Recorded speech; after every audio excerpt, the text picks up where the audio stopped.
What's up, everybody, and welcome back to Fireside Giants. I'm your host, Anthony Rovardo, today, joined by a special guest, Coach Jay, TBR Training. He's a technique coach. He's worked with a lot of NFL defensive linemen. Happy to have you on, Coach Jay. How are you today? Super appreciated, man. I'm good. Excited, man, and I'm definitely happy to be talking about my G-men. So I'm ready for this. No doubt. It's been a little bit of a shaky start here so far for the Giants, obviously at 0-2, but also specifically for this defensive line. We all know Dexter Lawrence has continued to dominate, but there's been a lot of question marks around Kayvon Thibodeau, Brian Burns. Have they been making the impact that they should be? And so I'm excited to dive into some of the film and kind of discuss that with you. But before we dive into all that, what have you seen so far just from the eye test, watching the games on Sundays? What have you seen that maybe is going right or maybe going wrong for these defensive linemen? Well, first of all, it's not so much the D-line's fault. The first thing that we have to understand is that it's easy to say, that Tib can do some things better, that Burns could do some things better. Everybody can do some things better. But you have to realize when they do their job is really predicated around redirecting a running back. It's not really predicated around a tackle for loss. Their job is to kind of make sure nobody gets outside, as opposed to what we look at as, hey, man, make the play, sack the quarterback, do X, do the Y, do the Z. What we have to realize also is that they're playing underneath pressure. New York is a hard city to play in, man. And, unfortunately, I was privileged to work with the entire D-line during the course of time when I would say, I would argue to say that they were the best D-line in the league. When you had your Justin Tucks and your Osis, Dave Tollerson, and I'm talking about JPPs and my God, Linval Josephs, and man, the list goes. It's so crazy, the list. Jay Alford, oh my God, Matthias Kiwanuka. You got to realize Justin Tuck was fourth string on the Giants at one point. People don't even know that. You know what I mean? Because they had Michael Strahan, they had Osi Umenyiora, and then they drafted Matthias Kiwanuka first round. And Justin was coming off of an injury. Fourth. What did Justin do? Justin goes and puts his hand in the dirt, plays a 3 technique, changes the game of football forever. And then we have the D-line. I love Justin. We've had him on the channel a couple times, actually, and he's always a great pleasure to talk to. And he always talks about how much of the mental aspect drives playing defensive line in the NFL. And last time I had him on the channel, I asked him about Thibodeau and Burns, and he kind of said, heavy is the head that wears the crown, was kind of the phrase that he kept using, because, it's so much when you're the top dog on that defensive line, you're supposed to generate all those pressures. You got to deliver, and then it's also going to help everybody else do their jobs a whole lot easier. So that's always been interesting, especially with the Giants having all those great defensive linemen that you've worked with in the past. Back when you were working with those guys, who really stood out to you as kind of a gold standard for what defensive line play should look like? See, first and foremost, I'm going to say this, Justin is El Capitan. You know what I mean? Justin was the first actual pro athlete that I ever taught technique to, and it was I'm talking the whole career. So it was really, really amazing. But, I'm gonna keep it Giants, because the one athlete that I had off script that was simply amazing. When I worked with this guy, my mind would just blow literally at the things he could do. And that was BJ Raji, and he was a monster. Big dude, could move like me. And I'm a little guy, and I was just blown away. But when we talk about the Giants, gold standard, I would say that you would have to understand the backstory of each player to understand what the gold standard even meant. Okay. Because these guys would get to a place where they're in such competition with each other in practice that it would get them better. They'd be so much on to who gets to the quarterback first, who got the first quarterback, because they know that sacks come in bunches, right? So they're in their D-line rooms, they're working on film, They're getting haircuts, still looking at film. Masters of the game, Osi Umenyiora, one of the most intelligent football players I've ever had a conversation with. Kadema was like, I mean, when he saw something, he saw it, and he understood that he had to do something different. His best was, hey man, you need to give me the answers to my questions, because if I can give him the answers to his questions, he'd be able to have a clear path to understanding what he had to do. Because see, as a technique coach, which makes it very different from an actual D-line position coach, I represent and I hold it down for the D-line coaches, defensive coordinators, and head coaches, because I never teach outside of their scheme. Mm-hmm. See, a lot of D-line coaches don't even do that, because the techniques that they show are not really techniques. They're actual things that they put out there for guys to do. And what happens is that when you look at that and you see guys, jumping around blocks and stuff like that, you have to realize, like, logically, you're off the ground, right? So if you're off the ground, that means you can get blocked. If you're fast enough and you see it working for somebody, that somebody or that person that's playing for another team that's using that actual move, that's winning with it, maybe he doesn't have the same defensive responsibilities that you have. So you can't bring that to your defensive room. You can't bring that to your scheme, and you can't do that in New York if you playing like that in Houston, let's say, for example.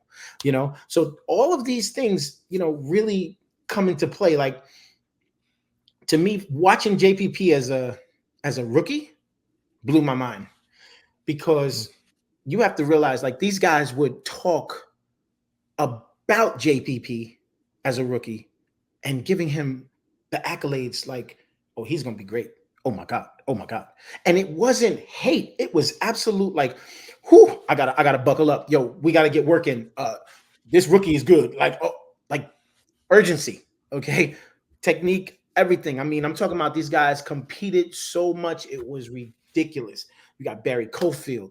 You got guys who were out here, and Barry is super duper duper smart. Went to Northwestern. I mean, when guys go to really, like, smart schools, trust me, these guys be really smart, man. So it's a really beautiful thing to see a lot of guys just transition into and out of this gold standard that we're talking about, because they've all kind of pitched in to make the gold standard what it is and what it was.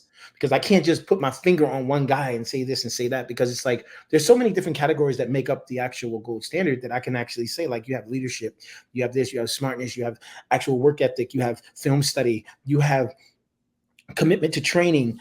One of the greatest things that I remember, I'll never ever forget, is every Saturday night home game, I meet Justin, and we're in the hotel room, and we have pizza.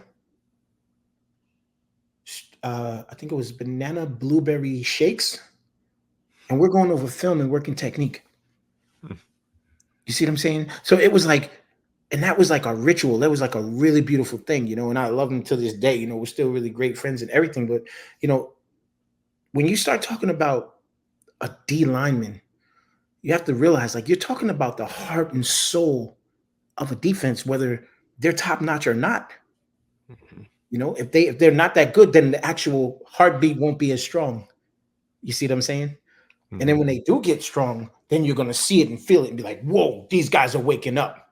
And that's kind of where I think the Giants are right now. I think that the Giants D line, and everybody, praises D. They praise Dex. And I think Dex plays a very powerful game. He plays a very powerful game. I think that, D linemen need to have what I call to be an understanding of power and leverage. That's a mixed game, because now you're talking about a finesse game with a power game. See, when you're smart enough to like apply both of those things, now you become extremely unpredictable. That's when you create problems, and a lot of that stuff is not taught. And I just, for one, just really, I want to see them all do well, man. I really do, because I understand, as a business, the windows don't stay open forever, bro. And you just want to see him win, man. You just want to see him, get those $800 million contracts. You know what I mean? So, let the players win, man. The owners, they don't ever lose, man. Every year it's the same thing for them. So we gotta hope that the players get something. Yeah, and that's honestly been something that I've seen a lot of Giants fans start to have concern with, like this window of Dexter Lawrence's prime, right? We don't want to just keep having these losing seasons and waste this window where he's going to continue to play at such a dominant level. So, yeah, I think that's really important to highlight. And another thing you highlighted, kind of that competitive camaraderie that those players had back in the day. And I think that that's something. I mean, I'm not in the Giants locker room right now, but I imagine Brian Burns, Kayvon Thibodeau, they got to be pushing each other if they're not already, trying to be competitive with one another and helping each other succeed. And I think that will help inform their decision-making and ability to play at a high level on Sundays. But I think now's a great time to transition right into the film. We'll go ahead and take a look. I'm excited to get your take on some of this stuff. Well, film is my specialty. Yeah. So this is why, I said, hey, I don't need to see the film before. We could just do it because I'm on it. Sure. First thing that I'd like you to do is press play and then pause it immediately as the ball is snapped. Because what you're going to see is that the real start of the play starts after the snap, right there. Bam. Perfect. So first thing that I do when I watch film is I observe the first movement. Okay. Now, with that being said, Burns on the left, if you go back out now. Okay, now the one thing that you want to do, he has his left foot up. He's in a 2-point. If you press slow motion and go forward, and we could try and see what his feet do. Okay, so we had a false step. So right then and there, that means that he made a step within himself. So it wasn't a step that came out. He kind of see that came up and right here. Now, let's say he didn't false step. He wouldn't be at that half-yard line mark. He'd be at the white line, which would put him in a much more dominant position to actually scrub. See, right now he's actually coming down with his basketball step. And if you roll it through a little bit, okay, good job. Now, the one thing you got to realize, amazing play on all three ends, right? Mm-hmm. What do I mean by all three ends? Feet, hands, eyes. Uses his hands very well to make sure that he's not blocked. He's using his eyes all the way from right there. Where you had it paused, he saw the ball, stayed with the ball, and it's hard to teach that. It's really hard to teach that. That right there is amazing. He knows the running back does not have the ball. That fake is doing nothing to him. He's absolutely square. He's upfield. Amazing. Good job off and made the play. That's a hell of a play. Yeah, this is one of the more impressive reps that I've seen from him so far this season. I mean, to just kind of shut down this read option with Brian Robinson Jr. and Jaden Daniels, this was definitely one of the more impressive plays that I saw on the All-22 so far. No doubt. All right, here we go. This is a play from week 1. We're going to get a little bit of pressure on Sam Darnold. I believe this is, again, Brian Burns on the right side. Right here. Sure. Burns. Okay. He got a good get off that time as far as his smoothness. One thing that I always teach pass rushers is that there is a certain thing called a 0.5 second advantage that the quarterback has. He has a 0.5 second advantage that you have to know to zero. That means that he has 0.5 seconds. He could throw that ball away. He can get rid of it, but you get there 0.5 seconds before, and guess what? You have a sack on your hands. Right here, when we're talking about his actual steps and his path to the quarterback, if you actually traced his trail to the quarterback, that would be very interesting to show as far as. Let's see. Here we go. Okay. Yes. Because what he does is he baits in the chip. Mm-hmm. He's a very crafty pass rusher. That was a beautiful. See, that was a beautiful bait. That was a beautiful bait because what happens is that the philosophy behind a chip is that 75 believes that he's going to get help. So what does he do? He relaxes. And that's where the problem comes. So when Burns actually does his spin move inside, and 75 thinks that he's going to get chipped, all 75 is believing is that there's a perfect timing aspect to it all, but that never happened because Burns stopped before the actual back got to him, put the brakes on, inside spin move, and 75 could not react because tackles, guards, centers, they have one reaction, change of direction. After that, they're done. They do not and cannot make two reaction moves to recover. And as I said before, 0.5 seconds faster, it would have been a sack. Great pressure. Yeah, that's really interesting. I'm happy that you highlighted the way that he kind of baited that chip and turned that into an inside move to get pressure on Darnold. And this play ends up being incomplete, Dude, that's inaccurate throw advanced, because man. of the pressure. That's a hell of a That's play from advanced, Burns. bro. That's advanced. This guy Burns in 2 plays has shown me that it's and he's allowed to stand up. So they're saying to him, "Hey, man, however you feel most comfortable, you do it." They're not making him get down in the 3. They're giving him the opportunity to actually stand up and be comfortable as he feels he needs to be, which is a great compliment to his accolade. All right, here's the next play from week 1. I believe this is Thibodeau, and it's this time Burns on the left side, and I believe this is an outside rushing play from Minnesota. I'll let it roll through. I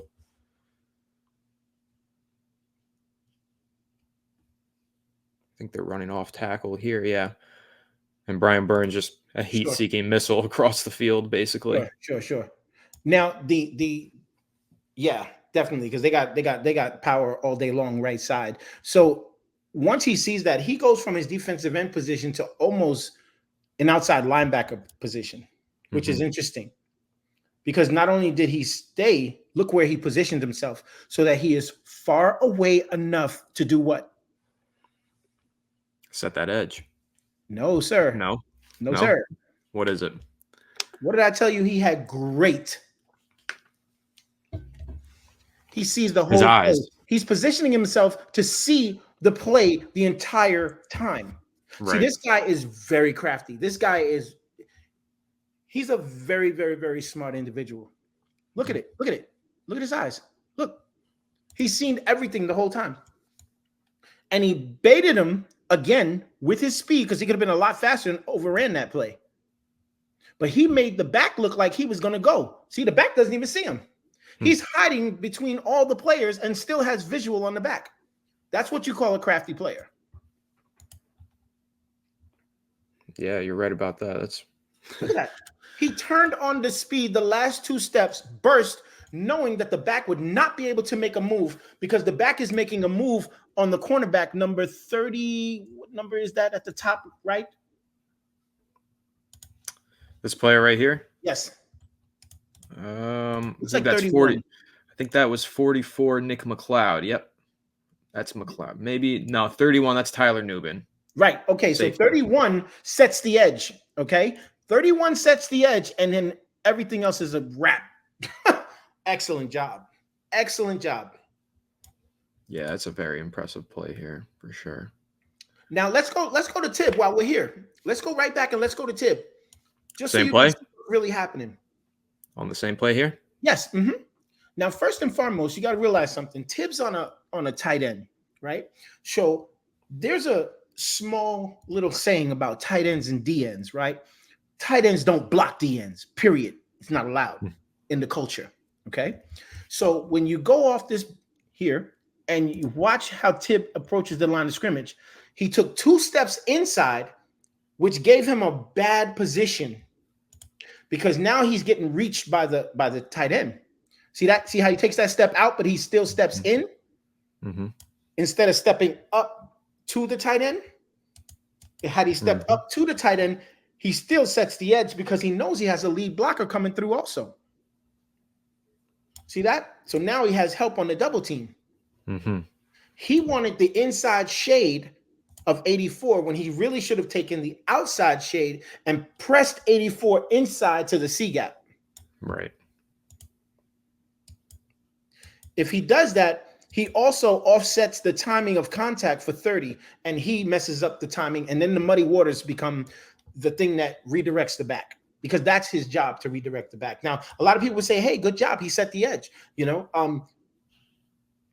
The way I would help him to get better from this is to say, Tib, you want to make sure that you gain ground here, because if you gain ground, 30 can't come through. Mm-hmm. And if 30 can't come through, then that means that 32 has to make another decision.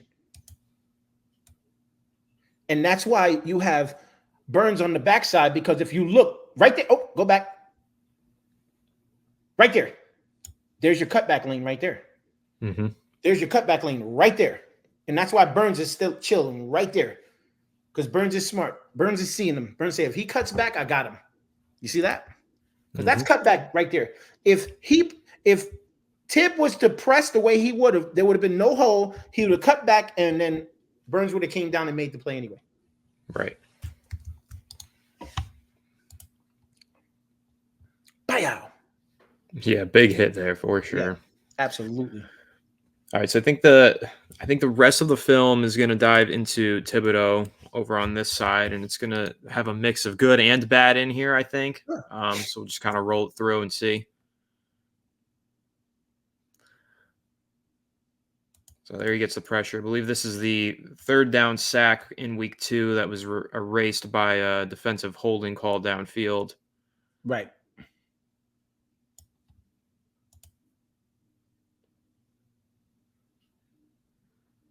Pretty decent job swiping. Very decent job swiping. Only thing that with his technique there is that he's a little too high. He's a little too erect as far as his body posture is concerned. Mm-hmm. See that right there? Because when you miss, you're supposed to actually decrease your pad level so that you can have more of a power structure coming up. Kind of gives you more explosiveness and control coming through. Mm-hmm. And as you see, when he comes through here, right there, he comes through and his hands will go like this. From his swipe, they come through like this, almost in a rip fashion. But when you don't rip, you need to use your elbow and point your elbow to your target, and your body will automatically go there. Mm-hmm.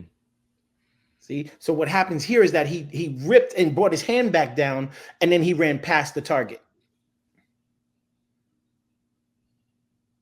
See that? Yep. Great and then job. on the other side of this play, because Burns is the one who actually ends up getting the sack, what are you seeing from him on the left side? Okay.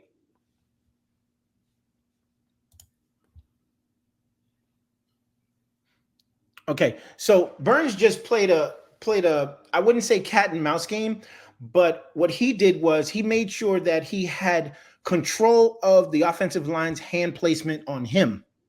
Okay, made sure that the offensive lineman didn't get the opportunity to get hands on him like he really wanted to.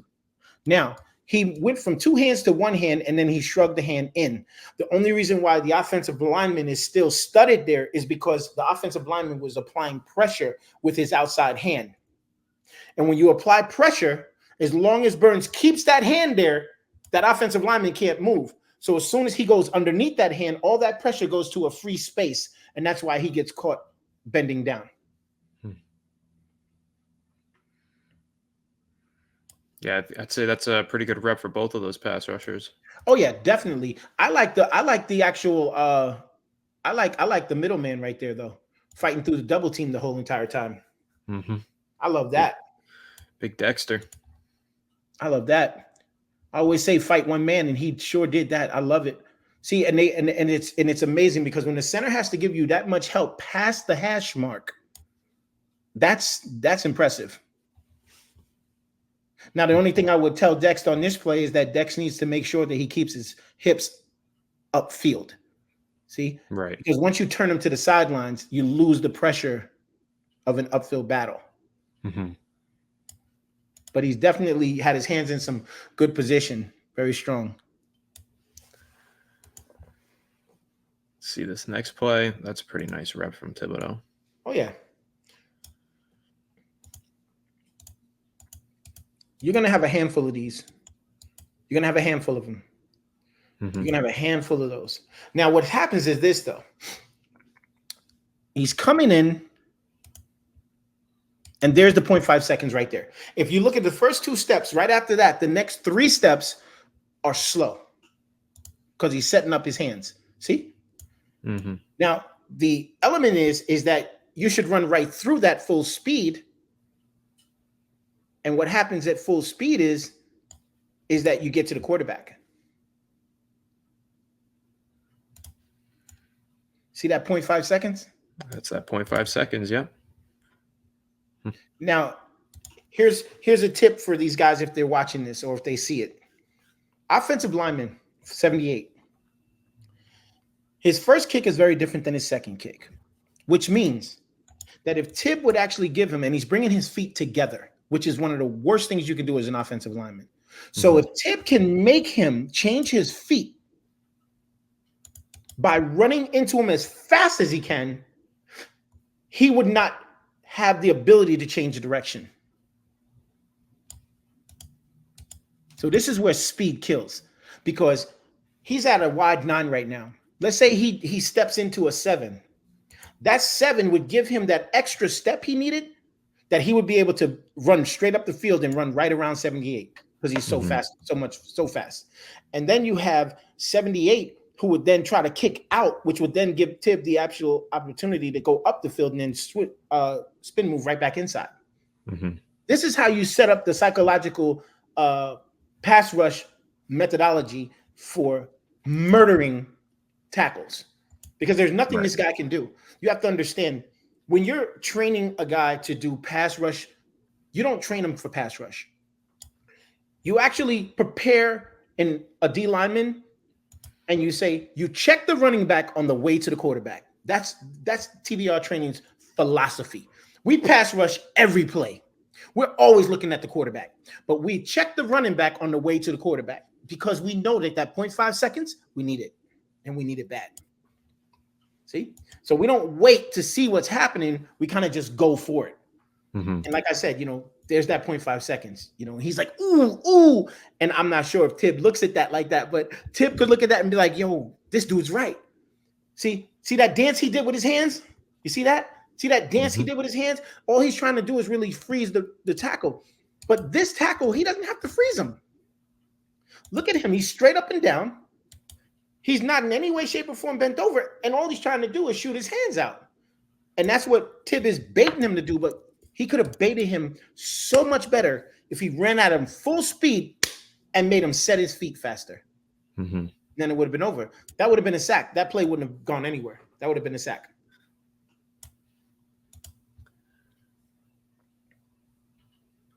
This next play, he gets another hit on the quarterback.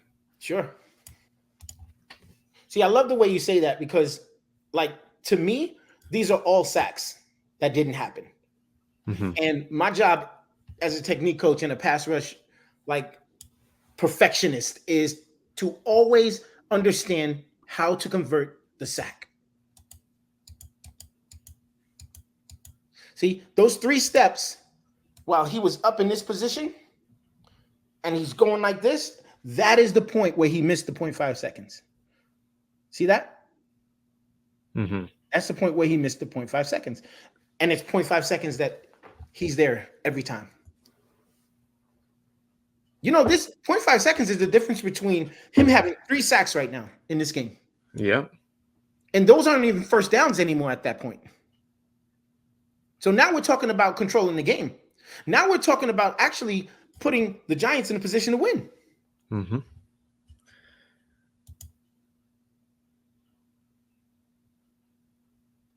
Oh, he was really close there. 0.5 seconds again. Dude. He almost got his hand on that throwing arm, too. Yeah. See, okay. Ooh.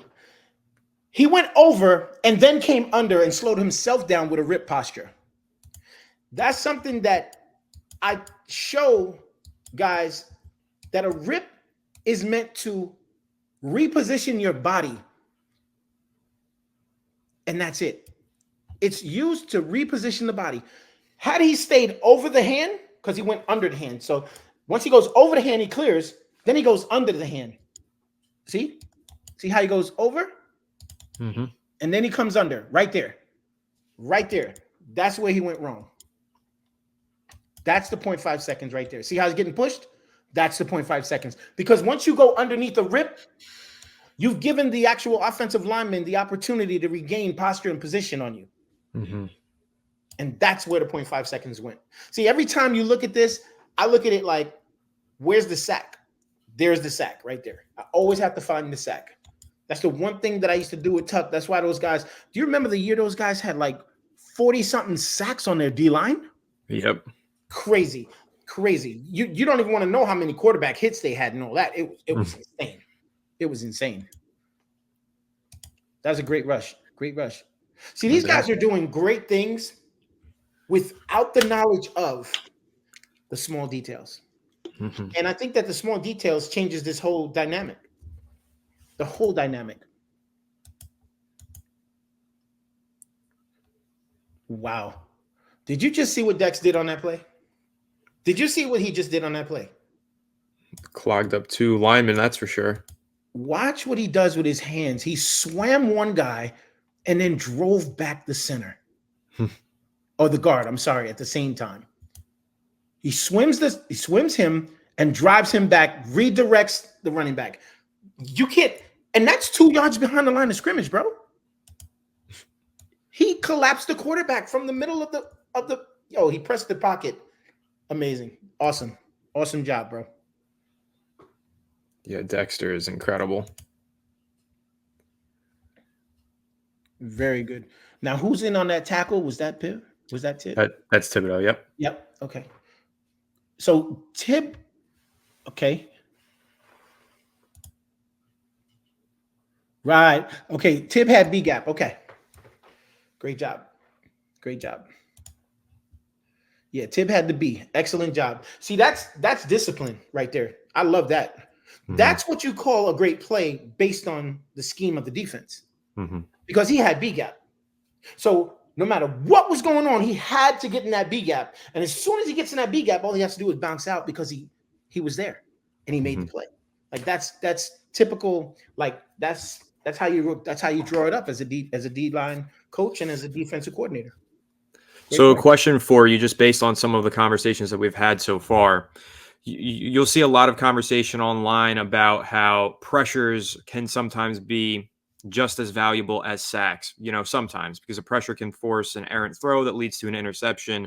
But kind of through the conversation that we're having, what I'm learning from you is that it's those small details in between those pass rush moves that convert pressures into sacks. Is that right? That's right. That's exactly right.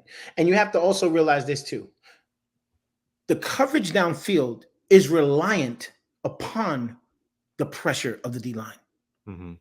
Because trust and believe, once you get to a place where they start humming, secondary is going to start coming up with all kinds of picks because the ball is going to have to be released early. And the timing is going to be off between the wide receiver and the quarterback. See, all of these real live details come into play when you look at a scheme and you start putting all the little details together. It starts adding up to a Super Bowl championship, to be honest. It really does. And we did that in 2011. I mean, from wild card to Super Bowl. I was at every game at the Super Bowl. It was amazing. It was dope. But I'll tell you, the one thing that the defensive line knew is that 0.5 seconds is real. And you're seeing it right now, probably for the first time looking at it this way through these lenses, but it will change the entire dynamic of your entire defense. The defensive line play. Remember, we had Pierce in the middle, bro. Okay? We had a beast in the middle. And then we had amazing linebackers. We had, oh my God, my boy, oh my God, Kabika Mitchell. We had monsters at the D-line had to play. It had to play. And once you get to the place where if they play at a B level, they look like an A. See, right now we're looking at it, and it's easy to point out the good things, and it's kind of easy to say things about the bad things. But even the bad things are good things because there's good things happening around them that they're not even noticing. Right. You see? That's why when I Mhm. look at Dex redirect the quarterback and just crush the pocket in 2 seconds on a double team, that's amazing. Look at Yeah, that. that was Dude, that's really impressive. amazing, bro. Hmm. Dude, that's amazing. That is amazing. That was an excellent position. Was that Tib? Yep. This Yep. is Tibbs on the left side here. Yep. That was excellent position. That was excellent position. Great eyes. Keep his feet a little wider, but that was great position. Great position. That's a very hard play to make as a defensive end because you're on your feet and you're kind of flat-footed. Very hard play to make. Great play. Great play. All right, so I think we're back into week 1. I think this is Thibodeau here. And these might be where the clips are, I guess, quote unquote, not as great, but we'll roll it through and see. Right. Now, see, the only reason why he got reached here is because he got chipped by 4, which, again, if you watch his feet, his step is wrong. It's in the wrong direction. See that? He went flat and turned his. If you look at his hips, they don't move. See that? His feet move. He doesn't. That means false step. That means 71 now has a 2-step gain on you. See that? That's where that goes wrong. That's where that becomes a problem. See, he stepped inside. Once 4 does not leave, you should automatically step up. And if you're stepping up, you're taking away the actual reach from 71. You're making 71 do something different that he does not want to do. And that is try to get wider and go up the field a step to try and reach you. But he actually has the opportunity to come straight across the line of scrimmage because 4 chips him. See how he realizes 4 is still there? And he takes a step inside and then goes outside?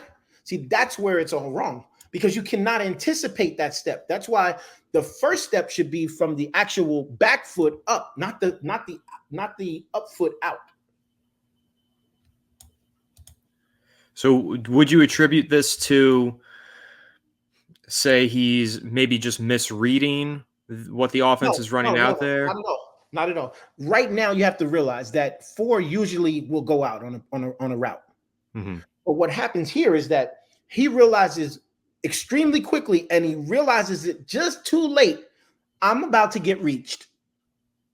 That's why he's trying to press 4 out the way so that 71 can't get by him. But it's too late because 71 already has his hat on the other side. I see. See, once the helmets do this, once they cross over, that means that now 71 won that battle because he's getting outside now. The running back's getting outside. Now, let's say he just went and attacked 71. You have to realize in a defensive scheme, they have specific instructions, right? So his specific instruction on this particular play could be that he has outside contain, and if he has outside contain on 71, that means that the numbers on his jersey are going to read 7 and 1. He should be attacking the 1, and he should be attacking the outside shoulder. What that would do is that would actually turn 71 and make him face the entire sideline, giving him no power to run forward. See how he turns his shoulders square, 71, and you can see the whole number in the back? That should never happen on a reach block. In order to change the power and the actual stride, you take him and you turn his upper torso. And he's big, but trust me, when you turn someone's upper torso from the top portion of their body, it moves. Because you're not turning the whole body at this point. You're just turning the top. So what did we get? 7 on that one? They got 7 on that? Looks like it. About 7 yards. Now, I'll tell you this. If you go back again, and I'll say freeze when you go. And freeze. Back up a little bit. Right there. Right here, he should be driving 71 back. He should try to be knocking 71 straight back to set the edge. That's what he should be doing right now, but he's already been reached. So it's really hard to do that from that position at that point. Right. Because 71 has his head and his hat on the other side. Because if he did, and he knocked him back a yard or even a yard and a half, running back would have had to cut up inside, and that's where all the traffic was. He wouldn't have got that yardage. Mm-hmm. See how the linebacker spilled inside, or was that a DB? Looks like a. Oh, that's a safety. Okay. Yeah, safety here, linebacker here. Yep, that's a safety. Safety came up, and he feels the spill right there. Mm-hmm. I believe that's actually Drew Phillips, the cornerback, the nickel corner. Mm-hmm. Yeah. Yeah, it is because he got 4. You're right. He's the nick. Mm-hmm. And then on this next play, I think once again Thibodeau's on that left side of the screen right here. This is Burns here.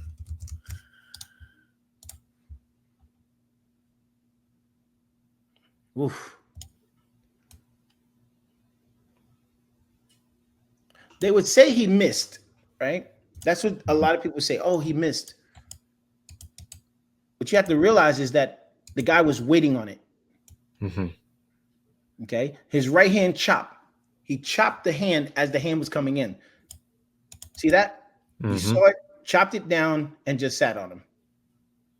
At this point, you have to realize he didn't set him up at all he didn't freeze his feet, nothing. So he's in a very vulnerable position. And he kind of telegraphed it with that lunge down and that shoulder lean in. Linemen at that point are going to say, oh, okay, at least I see what's coming. Because you got to realize, look at his left leg. Look at 71's left leg. It's out of position, bro.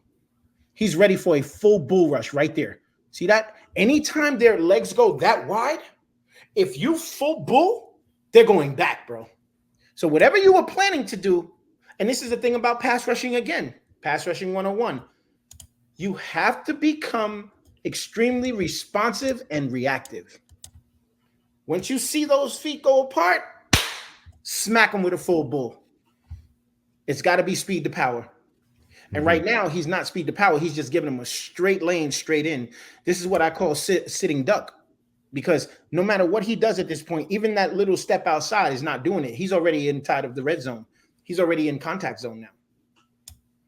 And Burns. I think that's actually Ojulari on the other side. I don't think Burns is in on this play. I think I had that one wrong. Okay, it's all good. Now, the one thing about that rush is that I call that patty cake. Anytime you hit somebody and they could just reset and you hit them again and they reset, you've kind of wasted your rush. And that's another thing about, 2006 all the way through to probably 2013, 2014, we understood that we don't waste pass rushes, man. Mm-hmm. Cannot waste a pass rush. You can't get it back. You don't get the play back.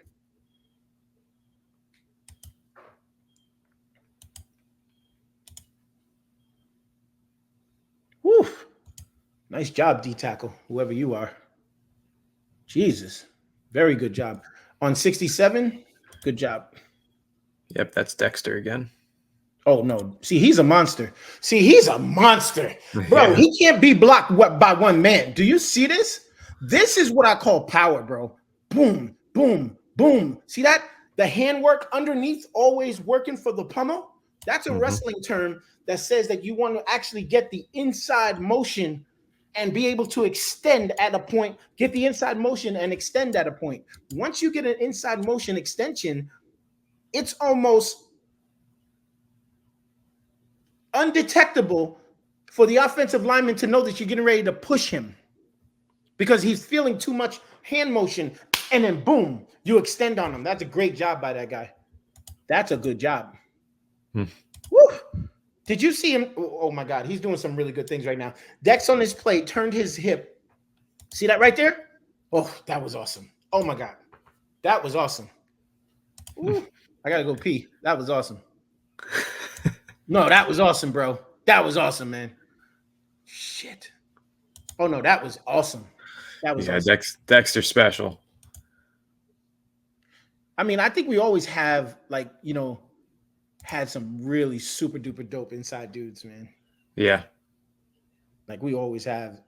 And I'm just very happy that, this guy's playing at such a high level, just keeping that whole Giants, inside, D lineman, you know, crown shiny. No doubt. I do want to get your opinion on this rep right here from Thibodeau over on the left side of the screen. Looks like he once again, it kind of looks similar to the other one where he got beat when Darius saw kind of 71 on the Vikings, kind of chops that inside hand. Sure. He does the same exact thing again. It's the same thing. Tip gave him the same look, the same exact look, and he sat on it. Look at his leg again. His left leg went out again. 71's Right. left leg went out again. Right at that point, Tip should have jumped in his chest fully. Wham! Right there, right down the middle, he'd be on his back of his name. So you got to recognize those things right there. See, Tip's hips are too far back, you see? So when you start looking at his technique and start breaking down the actual points, you got to understand his hips are too far back. See? Mm-hmm. So if your hips are too far back, that means you're leaning too far forward. That's not an athletic position to be in. Mm-hmm. Not when you have a big guy in front of you that just chopped you down like say 7-8 plays before that. And I'll tell you, once you teach him something once on how to defend that, he'll never get chopped again. Thibodeau will never get chopped again, bro. I think this next clip, it might be the last one. All right, so I guess there's 2 more clips. But yeah, here's this one. Once again, I think 71 just kind of gets the better of him. Okay, right here, he's just playing a hand game. Like the one thing that we do is we say ABC, right? You have the approach, the engage, and the disengage. Right here, there's none of that. So Tib is going to lose every single rep he ever plays with not having an ABC. ABC is the actual fundamentals of the game. You have an approach, you have an engage, and then you have a disengage. And those things must happen during the course of a play. They didn't happen here. The chip wasn't even anything.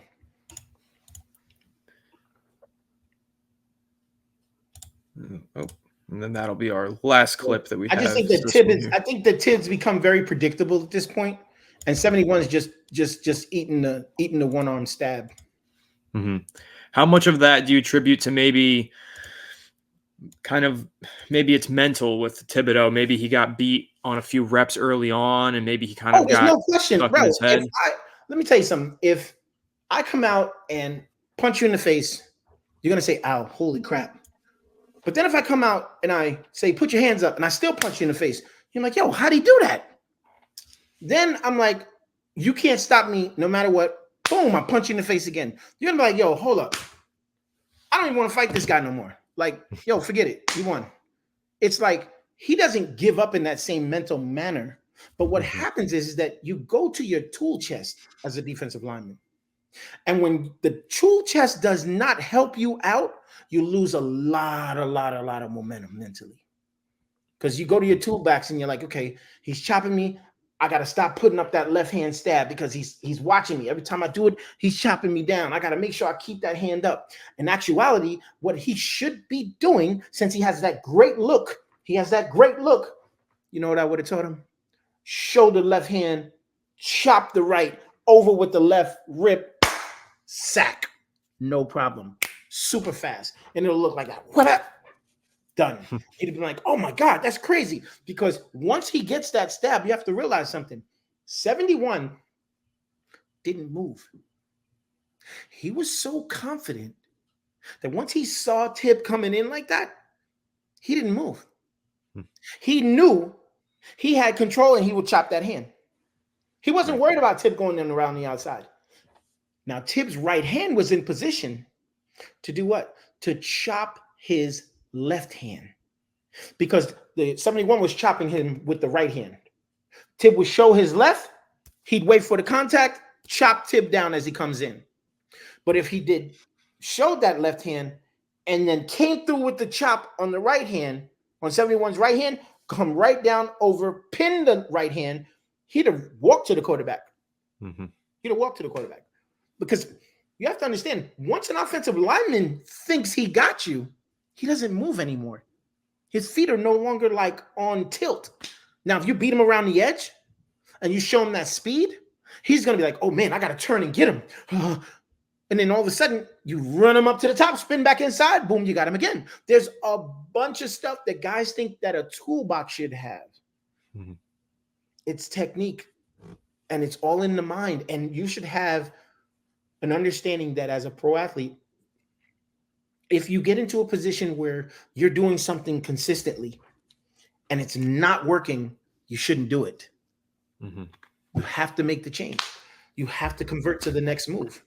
You know, that's very, very important. And if you don't have other moves like that, then you lose the confidence. The confidence starts to descend and reduce itself. Mm-hmm. And that's the part where, you know, unfortunately for everything that's going on with our D line, it's like, you know, these guys, like you got two guys on decks, like almost every play. Yeah. That means you got one-on-one outside.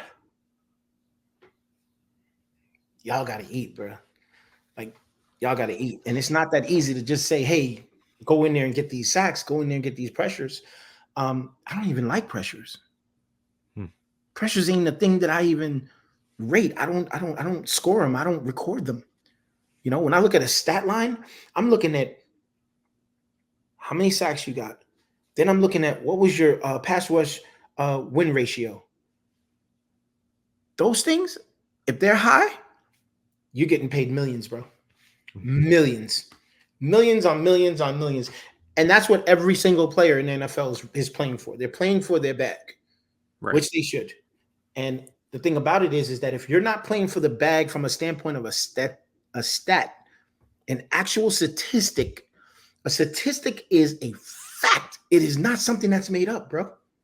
So when we look at a statistic, you got to look at a statistic and say, wow, this is why the NFL will use this against you.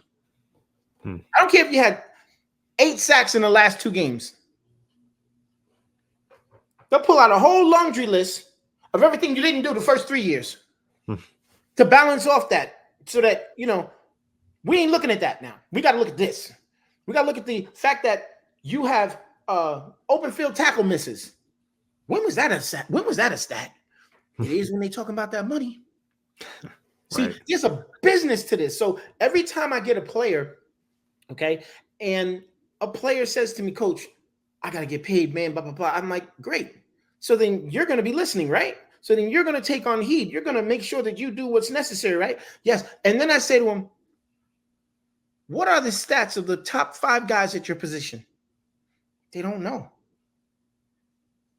And I said, wow, call your agent, find out what the top 5 guys, what their stat lines are, okay? And then we go to get the actual areas of deficiency for those top 5 guys. Because now you're going to see what doesn't matter and what does matter. See? World of a difference. Like if Burns, I think that Burns and Tib have explosive first steps, but they're not using them. They're not to the fullest capability. Guys are sitting in their first kick. When a tackle can sit on his first kick, that means he's not intimidated by your speed and he's reading you. A tackle should say, I got to get out of my first kick and get ready for my second because after that, I got to turn and run and go get this dude because he's super fast. There's the mentality. See, what I do is teach from a premeditative standpoint, something no one else in the country does, period. And that's why I don't consider myself a D-line coach because I do work technique, specialized functional movement. It is for running backs. It is for receivers. It is for DBs. It's for linebackers. It's for, you know, everything that's on the field. But when you start looking at the small details of the premeditated balance in football, then you start looking at things a whole lot different. See, and you looked at 71 and you said, he kind of, got Tib again. And, when Tib beat him, Tib looked like he was a different player. But when dude cut him down, that was to slow Tib down. See? Because before Tib swiped, see, and tried to get over the hand and come up underneath and got the quarterback hit. See, that's why I don't like quarterback hits. That's why I don't value quarterback hits. Because quarterback hits don't get the tackles in trouble. See that? Now, if he sacked him, as soon as he get on that sideline, offensive line coach, what the fuck is wrong with you, man? What the hell? You know what I'm saying? Now he's got pressure.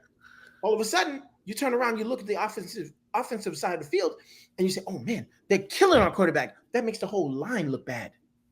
See, the pressure of the premeditative stance coming in is that you have to know what they're thinking, and you have to know what they're doing. Being that I train offensive linemen, and I train defensive linemen, and I train running backs, and I train linebackers, it's really a game of chess. But these guys are out there playing checkers, some of them. And that's where we get kind of caught up in the mix of not understanding what premeditation is to begin with. It's like if I look like I'm running up the field and I turn in real quick and I go speed to power, I'm going to get that guy almost every time. And if I go up the field and make it look the same and hesitate and then still go outside, he's going to be like, oh, man, sack, done deal. Now he's in trouble. Now the pressure's on him. One advantage D-line has over offensive line. You know what that is? An offensive lineman can block me all day. I can get a sack inside of a 2-minute warning, and he'll get his ass in trouble. He'll be in trouble. See? No matter how good you do, as soon as that guy records 1 sack, you're in trouble. God forbid he records 2. Now you're really going to get in trouble. And everybody else in the league now is coming for you. And they can't wait because they saw that Tib got 2 on you. Now they want to get 2 on you. Burns got 2.5 on you. Now they want to get 2 on you. See what I mean? So the pressure is premeditatively really something that people need to look at and understand, because Burns does not need to do what let's say Max Crosby did to get his sacks, because he ain't Max Crosby. But he can come and look like that and bring up the ghost of Christmas past for the tackle. See, but it's all premeditation, bro. ABC: approach, disengage, approach, engage, disengage. And you got to know how to do those things. You have to know how to do those things as a defensive lineman. Like Dex plays great football, but he plays too high. If Dex played at a lower pad level, unstoppable. Triple team him, because he plays. If he drops his pad level, nobody's blocking him. Nobody. He's doing that with a high pad level, bro. How do you do that with a high pad level? That's the one consistency that I saw, that if I ever walked up and talked to Dex, I'd be like, yo, bro, are you serious? Why do you play so high? Stay up underneath these dudes. He'd be like, I don't play high. I'll show you on film. And then I'll show you how to make sure that you have the benefit of playing at a lower pad level, and then you'll never get high again. Because he's a monster. I mean, he's doing that at a high pad level. That's like almost like saying that, I'm 7'5" playing on a 10-foot rim, right? When it's like I'm 7'5", I'm supposed to be playing on an 8-foot rim. That don't make sense. You see what I'm saying? That's where he should be, And I've watched and I've seen him, and there's a lot to be said about it. But like I said, we can't. I mean, it's apparent we can't win games with a good defensive lineman. We gotta have a good defensive line. Need a unit. Yes, that unit. It's with those old Giants teams. They had units on the defensive line. Study film together, have defensive line night, coordinate things. They would even study film like together as a unit. I'd come over and we'd really go through some things. And it was amazing to a point where, like, one of Barry's stances was like really flat, and he was playing nose, and it was really important that he was flat because he had great lateral movement. And I said, Barry, you got to utilize that. I can't get in that stance out there. They're gonna get. Yes, you can. And I mean, if the coach said to him, "Look at this bull crap, blah blah blah blah blah. Get in your stance. You look like you're taking a crap, blah blah blah." No. 2 weeks later, he was like, "Look at this powerful, balanced stance that allows Barry to get left and right equally and off with these incredible bursts. And reaching him is going to be a problem." Because even the coaches are understanding that they want the defensive linemen to do things, but don't have the time to show them how to do things the way they want them to. They don't have enough time to do it in individuals. They don't have enough time to do it in walkthroughs, and they don't have enough time to do it in team. So what happens? Guys hire guys on the side to get work so that they can actually get better. But the problem then becomes that the coaches that they hire don't institute the learning that the coach on the team needs them to do. And he's the one that's getting paid the check to pay you to coach you. So you need to be listening to him. So any pass rush gurus out there, whatever you call yourself, congratulations to you and your title. Stick to the scheme, and these guys will play a lot longer. I've heard coaches tell dudes, whatever you learned, go take that SH back there. Here we do this. It's what it is, And they got to understand, man. It's a real job, man. It's a real job, man. It's a real job, and it's hard to play in New York, man. It's hard, man. No doubt. It's hard, dude. Yeah. What's up, Anthony? You look a little like, wow. No, I'm fascinated. This was a lot, like we went way longer than I expected, but you had so much good info that you just kept pouring out. And it was so interesting and eye-opening looking at this film and all the different ways that you were seeing things that I don't see, I mean, dude, film's my thing, bro. My thing. I could see that. My thing. When I say film study, bro, when I say I'm coming to do film study, I tell a player, you've never seen film the way I've seen film. You've never done film study the way I've done a film study. If you have done it and you don't learn anything, you don't have to pay me.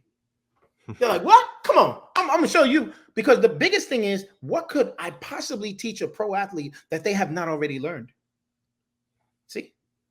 And I combat that with power leverage, specialized functional movement, premeditative reaction and response, accuracy, new regimen. Okay. I do dedication and commitment, a ton of stuff. And then the film study, which is that's the killer. Every single week, a player should be going through film every single day. That would be more like the Tuesday they go in. If they don't go in on Monday, they start going through the scheme where they do the installs and everything goes on a very, very, very methodical capture. And that's perfect, because if I see your install and I see what your coach wants you to do, then I'm going to give you the drills that you need to do it better. Right. Then on Thursday, we go over who you're going against. Then we find film on the second stringers too, because we're going to kill the first one. See? And then once we kill him, second stringer is going to come in, and a lot of guys ain't ready for the second stringer because they don't know what he does. Right. Well, we're going to make him do some things, and we're going to be prepared for him too. It's all about preparation, bro. It really is. And if you work that, and then on Saturday, after their walkthrough, Saturday night, Saturday, you let them chill the whole week, the whole time, the whole afternoon. And then at night when they go in their room, when it's actual like lockdown time, they call you, get on the film. Last thing they hear before they go to sleep is their wife's voice saying goodnight. Because now you went through exactly what you went through all week, and it's a regimen. So now they have it. And then what happens on Sunday morning on the bus from the hotel to the stadium? They call you up and you're like, yo, what's up, Coach Jay? I'm like, hey, what's the first play? What's the first play? Speed. What's the second play? Power. What's the third play? Sack. That's it. Once you establish those things, it's over. Because then they don't know what's going on. I loved hearing all of this that you broke down and everything that you had to say, and how everything's premeditated, because it was so interesting knowing that you coached Justin Tuck and thinking back to my conversations with Justin Tuck, where he would say similar terms about premeditation, about chess, not checkers. That was actually very fascinating for me. So I'm just here to let you talk and like just realize all the overlap between my conversations with you and Tuck. That was really interesting stuff today. Absolutely, man. Tuck is my guy, man. I mean, Justin's just dope. I mean, he's just different, bro. I mean, I was very upset when he didn't get, his contract in New York. I was like, how could they let him go, man? And then you start thinking and understanding the game, and then you understand that the game has nothing to do with the other side of business. So, at that point, it's like what it is. But he was one of the most intelligent, one of the strongest, fastest, most powerful D linemen I've ever trained before, ever. I remember telling him, I was cutting his hair one day, and this is when he had the foot, and I said, "Hey, man, do you mind if I tell you something about football, or whatever?" Yeah. Tell me. I said, "No, because I don't want to offend you. I just want to tell you something that I see." He's like, "Yeah, go ahead. It's cool." I said, "You're amazing at the game of football, bro. Like, you're really a monster. Like, you're great. But when the offensive linemen get their hands on you, you're done. You're horrible." He said, "What? You let them big guys get their hands on you. Let me see what you're going to do." I said, "I'll get them hands off of me every time." He said, "What?" I said, "Yeah, every time." So I grabbed him up, and I said, "Grab me." So he grabs me. I got him off. He said, "Hey." I said, "Grab me tighter." Off. Now he just grabs me up, and he's super strong. I was like, "Dang, you really going to do this like this?" Boom! Got him off. He said, "Yo, I want to learn that." I said, I want to teach you everything I know about the blend of karate, boxing, and wrestling. Because if you did that and you brought that to the game of football, it's going to make you an icon.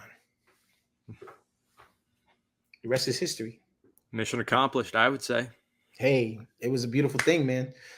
My biggest accomplishment that I really love is that my D-line rocked in every Super Bowl, bro. And it was by far the most rewarding thing to watch. But then when I saw them all on Sporting News cover, that was amazing to me.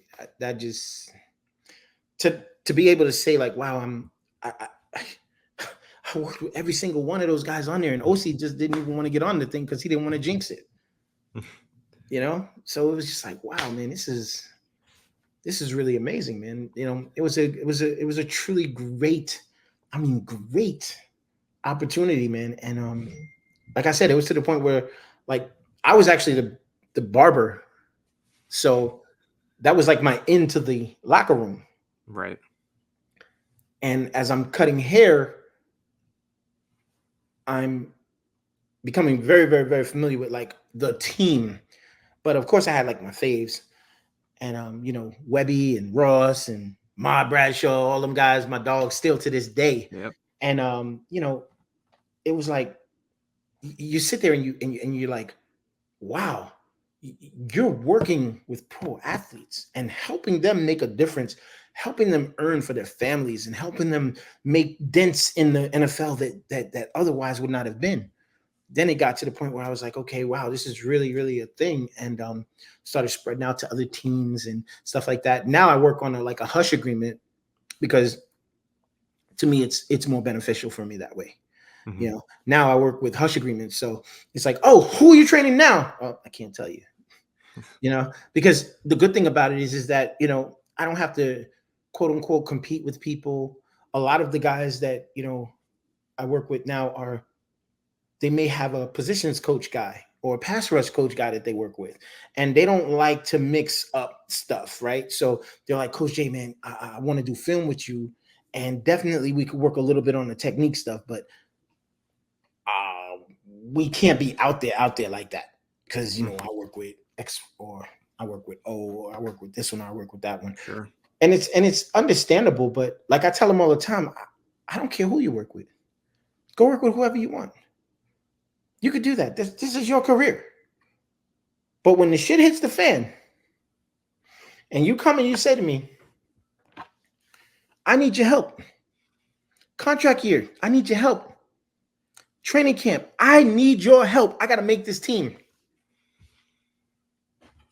I wind up doing it because it's part of the mission, man, to really create, extend, strengthen the careers of professional athletes, man.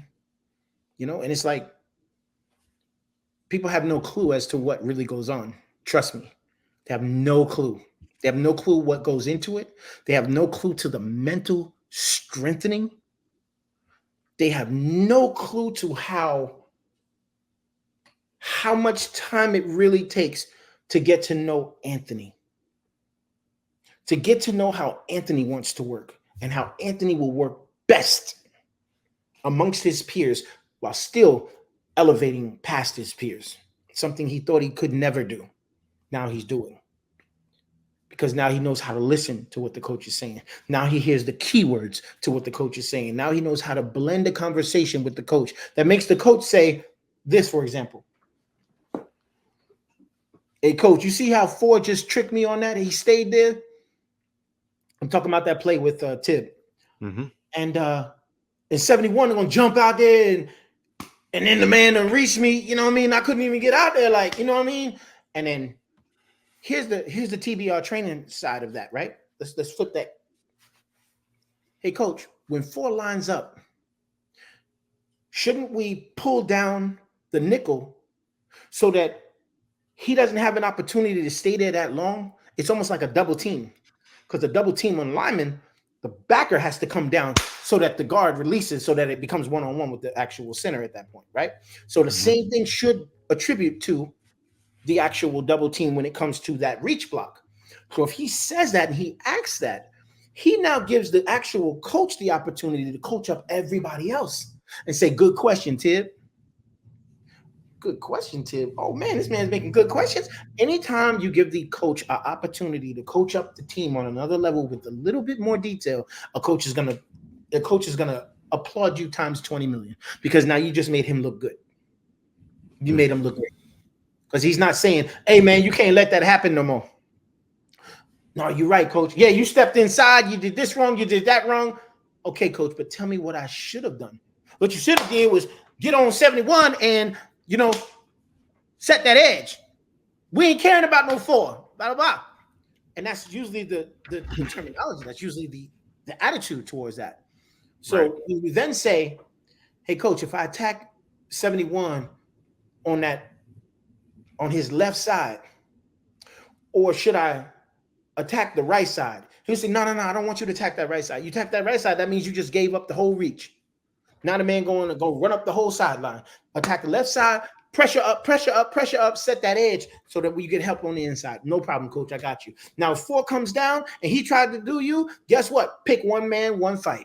71 is your man, you attack 71. See, that's the way you coach past anything going on the field. Now, I would tell him at that point, guess what, Tib?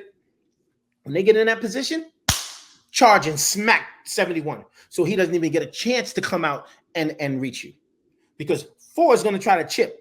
Smack 71, 4 ain't going to have a chance to chip you, and he's going to have to release. And you've done your whole defensive responsibility in that. Because now he's going to come out, and all you have to do is press him inside, set the edge, press him up, and you're good. The play goes nowhere. That's the difference. It's incredible. I've had actually an incredible time sitting here and just listening to you talk about football. Like, I've done interviews with Justin Tuck, with Julian Love, with Brian, other coaches. This is definitely one of my favorite sit-down conversation interviews that I've ever done. Seriously, like, thank you so much for this. I think that the viewers of this channel are getting such tremendous value out of this kind of content, and you're really helping us inform Giants fans on like a greater level here. So thank you Absolutely. so much for joining me today. Really do appreciate this so much. If you have Definitely. any final words for the audience, and if you want to let them know where they can find you, all of that good stuff. Well, as far as that goes, it's TBR _training on Instagram, and same thing on Twitter, I believe, or X. And as far as Giants fans, understand I'm a Giants fan too. I bleed blue all day. The funniest thing in the world, I'm going to tell you before I leave, and for the viewers, license plate guy. License plate guy. Of course. Yep. He was my center when we played football together. Really? That's cool. Okay. So we go way back. I mean, way back, dude. Way back. That's and cool. Joey is like one of the dopest dudes in the world. So when it comes to being a fan, I thought I was like the biggest Giants fan until Joey just showed me a whole nother world that I was like, okay, you got it, bro. You got it. Yeah. And I got to appreciate and love him for that always, man. Him and his dad, man, really, really great people, Rubaks. Mm-hmm. And I tell you, Giants fans, man, let's just stick together, man. That's all we got to do is stick together. I mean, it's going to be what it's going to be, but we're going to stick together because once it comes together and it clicks, guys, we're going to shine our crowns. Don't you worry. Sir. We will shine our crowns. We've had Joe on the channel a couple times. Maybe next time we get both of you on. That might be a lot of fun. That'd be dope. That'd be so that'd dope. be cool. I'll reach out to him and we'll see what we can set up. And again, this was just incredible, this conversation. I would love to have you on again in a few weeks and just break down some more film and just have more conversations, man. Sure. And if you want, try to get if you wanted to get one of the D linemen on, get them on too, and we'll just help them out. And sure. I'm gonna tell you this last funny little thing. We're at the 2011 Super Bowl in Phoenix. We win. I go outside, cameras there. They're like, Giants fan, you won. It's like, yeah, we won. Blah, blah, blah, blah, blah. Giants. Who's there? Joey. Joey's on the camera, and I got my arms around Joey, and I'm like, Joey, we won. He's like, yo, Jay, we won. Da, da, da. And I tell him to the camera, I say, he was my center. And it was like, Joey's like, what? Why would you tell him that? And I was just like, yo, bro, I didn't know what else to say. It was just like so cool because I hadn't seen Joey. And then I saw him at the Super Bowl because I was in the hotel cutting hair all day and getting him ready for the game. So it was like I didn't get a chance to see Joey or hang out with him and anything. So to see him at the end of the game when I'm leaving the stadium right there was just perfect. It was just perfect. Of course, I missed the ticket parade because I didn't have a flight back that night and didn't even know because that was my first Super Bowl. But I knew the next time I got it back in time. I got back out of there that night. So there you go. Cool. Yeah. But I appreciate you very much, Anthony, man. And if there's anything I can do for you or your fans or anything else, or just let me know, man. Reach out, man. I'm always here for you, bro. Absolutely. Thank you so much once again for joining me, and we'll stay in touch. All right, brother. You be great. You too.